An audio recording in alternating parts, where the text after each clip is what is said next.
अस्सलाम वालेकुम everyone. I hope आप सब ठीक ठाक होंगे। वेलकम बैक टू सलशीज़ लाइफ। किचन और घर के छोटे छोटे प्रॉब्लम्स कभी कभी बहुत बड़े हमें लगते हैं। अक्सर हमारी गलतियों की वजह से वो प्रॉब्लम्स हमें ही तकलीफ़ देने लग जाते हैं। जैसे कि फ्रूट जब हम मार्केट से लेके आते हैं ना, तो दिखने में बहुत साफ़ सुथरा, बहुत हेल्दी लग रहा होता है, लेकिन इसके ऊपर कितने ही बैक्टीरिया, जर्म्स, केमिकल्स लगे हुए होते हैं। हम सब जानते हैं कि फ्रूट अब नेचुरली ग्रोथ नहीं करता, चाहे फ्रूट हो चाहे वेजिटेबल्स हो। तो कभी भी लाकर इनको डायरेक्टली फ्रिज में स्टोर ना करें। एक तो बहुत ज़्यादा क्वांटिटी में चीज़ लानी ही नहीं चाहिए जो कि गल सड़ जाए। हमेशा 2 दिन 3 दिन की सब्ज़ी या फ्रूट लेके आएँ जिसको संभालना भी बहुत आसान हो। अच्छा जी, बेहतरीन तरीका आपको बताऊंगी कि फ्रूट और वेजिटेबल्स के ऊपर किसी भी किस्म का केमिकल अगर लगा हुआ है ना, तो वो कैसे आसानी से रिमूव हो सकता है। आपने डायरेक्टली फ्रिज में अपनी वेजिटेबल्स को, फ्रूट्स को नहीं रखना। आपने लेना है एक स्ट्रेनर, उसके नीचे होना चाहिए एक बड़ा सा बोल। जितनी क्वांटिटी है चीज़ की उतनी ही बड़ी आपने वो चीज़ लेनी है, जैसे कि स्ट्रेनर या बोल। उसमें आप अपना फ्रूट और वेजी को डिप करके रख देना है, और थोड़ा सा मीठा सोडा जो हमारे घर में हर वक्त मौजूद रहता है। मैं कहती हूँ कैसा बेहतरीन सैनिटाइज़र, क्लेंज़र, क्या चीज़ अल्लाह ताला ने ये बनाई है, कितनी बेस्ट चीज़ है ये। आप कहीं भी किसी भी पर्पस के लिए इसको इस्तेमाल कर लेना तो आपको 100% रिज़ल्ट ये देता है। बस आपने हल्का सा या तो पानी के अंदर डाल देना है, या थोड़ा सा फ्रूट के ऊपर डाल के फ्रूट को पानी में डिप कर दें। जैसे यहाँ पे मैंने 2 कॉर्नर्स में डाल दिया है थोड़ा थोड़ा करके, और स्ट्रेनर के नीचे वाले स्टील बोल को मैं पानी से भर दूंगी ताकि फ्रूट अच्छी तरह पानी में डिप हो जाए, क्योंकि बोल में नीचे मीठा सोडा है, वो पानी में डाइल्यूट होता रहेगा और केमिकल को ख़त्म करता जाएगा। चाहे बैक्टीरिया है, जो कुछ भी है फ्रूट के ऊपर, वो आनन फानन ख़त्म हो जाएगा। इतनी बेस्ट चीज़ है मीठा सोडा। आप किचन क्लीनिंग में इस्तेमाल करें, वॉशरूम क्लीनिंग में इस्तेमाल करें, आप ड्रेन खोलने के लिए इस्तेमाल करें, ब्यूटी टिप्स में भी यूज़ होता है मीठा सोडा। ऐसी लाजवाब चीज़ है ये। बस फ्रूट भी मैंने धो लिए हैं, इसी पानी में डिप रहेंगे ये सिर्फ 2 से 3 मिनट के लिए। ज़्यादा आपका दिल करता है तो 5 मिनट के लिए छोड़ दें, और फिर साफ़ सुथरे पानी से फ्रूट्स को निथार के आप ड्राई कर लें। ये कोशिश आपने करनी है कि फ्रूट को फिर गीला गीला आपने फ्रिज में नहीं रखना, जब तक ये अच्छी तरह ड्राई नहीं होते आपने फ्रिज में नहीं रखना। क्योंकि आजकल ऐसी अजीब सब्ज़ी और फ्रूट्स हैं कि थोड़ा सा पानी लगता है, घर में थोड़ा सा पानी लगता है तो वो सड़ने लग जाती है। हालांकि मार्केट जाके देखें, वेजिटेबल वाले बार बार पानी के स्प्रे करके उसको फ्रेश रख रहे होते हैं। ये मंतक मुझे समझ नहीं आती कि घर के साफ़ माहौल में और फ्रिज की ठंडक में कैसे चीज़ ख़राब हो जाती है।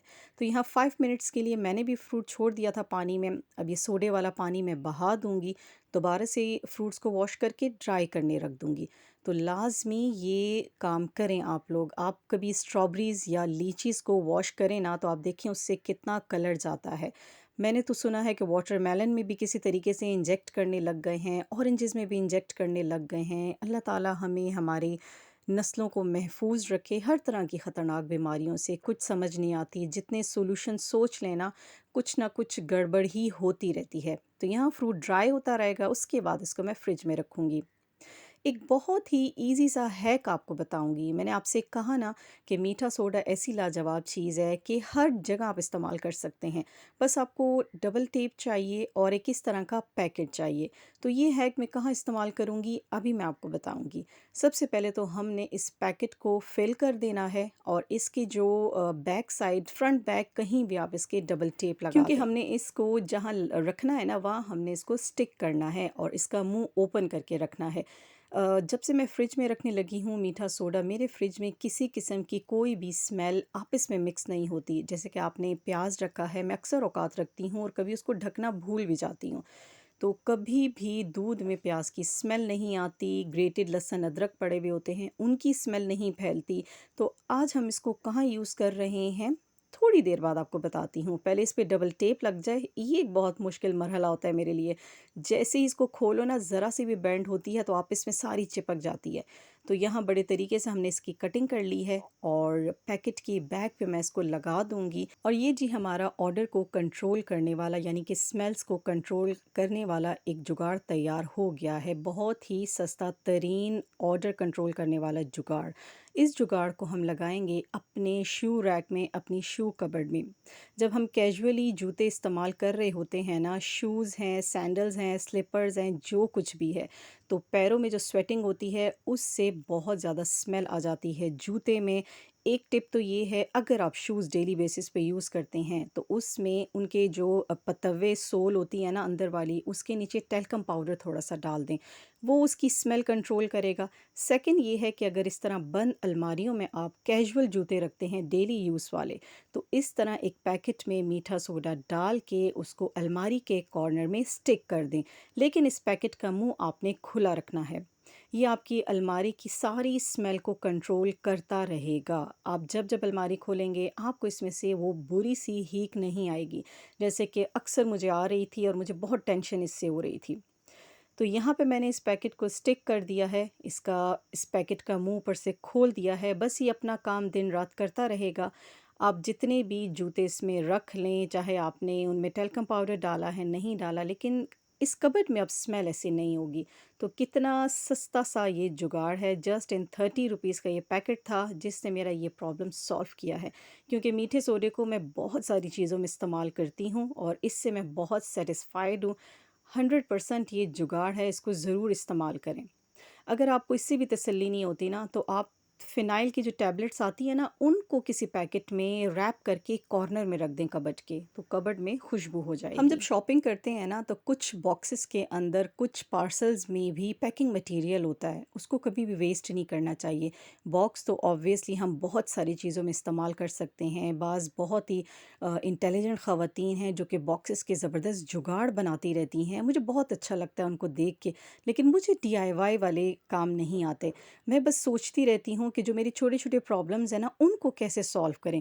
अब इसके अंदर जो पैकिंग मटीरियल है ना, इसको मुझे वेस्ट करने का दिल नहीं कर रहा था। वरना इससे पहले जितने पार्सल्स आए हैं, जितने बॉक्सेस मैं लाई हूँ, सारा पैकिंग मटीरियल मैंने वेस्ट कर दिया। अब इसकी ज़रूरत मुझे यूँ पड़ी कि मेरे पास जो प्लास्टिक का लॉन्ग वाज़ है ना, उसमें मैंने प्लास्टिक के पंपस ही लगाए हुए हैं, लेकिन वो डेप्थ में अंदर चले जाते हैं, वो ऊपर की तरफ नहीं रहते।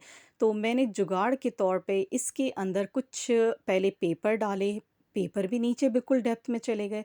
फिर मैंने कुछ एक्स्ट्रा वेस्ट कपड़े डाले, लेकिन वो भी इसको नहीं होल्ड कर पा रहे थे। हालाँकि ये इतने वेट वाले नहीं हैं, बहुत ही लाइट वेट हैं, लेकिन जिस तरह मैं चाह रही हूँ ना कि ये थोड़े से ऐसे ऊपर की तरफ शो हों, नज़र आएँ, लेकिन ये बार-बार अंदर की तरफ वाज़ में गिरते थे। तो मैंने सोचा भई इस दफ़ा तो हेल्पर को ये मैंने नहीं देना, ना ही बॉक्स और ना ही ये पैकिंग मटीरियल, अब इसको सँभाल के रखेंगे। तो इसको पीसेस करके मैंने इस वास के अंदर डाल दिया है। ये बड़े मज़े की ना चीज़ की डेप्थ को रोक लेता है। आप किसी भी चीज़ में इसको इस्तेमाल करें, और भी बहुत सारे इसके इस्तेमाल होंगे, लेकिन मुझे तो अपनी समझ के मुताबिक यही समझ आया कि छोटे-छोटे पीसेस करके इस वास में डालते हैं और पंपर्स जो बार-बार अंदर की तरफ घुस जाते हैं ना, वो घुसेंगे नहीं। तो जितने मेरे पास एक्स्ट्रा न्यूज़पेपर वग़ैरह थे, उनको डाला है, उनका भी कोई फ़ायदा नहीं हुआ। तो अब जी ये पैकिंग मटेरियल इतना कारआमद मेरे लिए हो रहा है। कभी-कभी ज़ीरो कॉस्ट चीज़ें भी बहुत हमें फ़ायदा देती हैं, सच में। हम लोग अक्सर इनको वेस्ट कर देते हैं कि बेफ़ायदा है, इनका क्या फ़ायदा है, लेकिन आहिस्ता से समझ आती है कि नहीं, ये चीज़ें वेस्ट करने वाली नहीं होती, ये भी आपको बहुत एडवांटेज दे जाती हैं।